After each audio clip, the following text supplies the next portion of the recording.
ఎంత బాగా మడత చేస్తారు, గొప్పగా మడత చేస్తావు సెట్ని.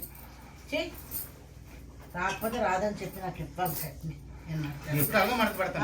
అలాగే ఇప్పుడు చూడు ఎలా మడత చెప్తాను, నేర్పిస్తాను, నేర్చుకో. సెట్ మాకు పెట్టడం రాదు, ఏదైనా నీట్గా చేయడం పని నేర్చుకుంటే బాగుంటుంది కరెక్ట్గా.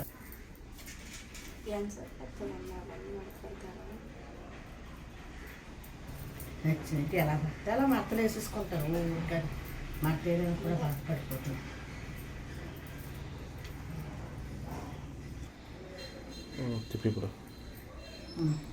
చూడండి నేర్చుకోండి ఎలా మడత వేయాలి.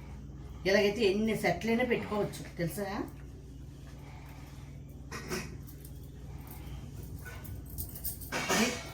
20 సెట్లు పెట్టచ్చు కబోర్డ్లో. అలా మడత వేస్తే బాగుంటుంది నేర్చుకుంటే. మీరు పెట్టిన మడతలు అయితే 10 సెట్లు కూడా పట్టవు కబోర్డ్లో. ఇలా మడత పెట్టి 20 సెట్లు పడతాయి.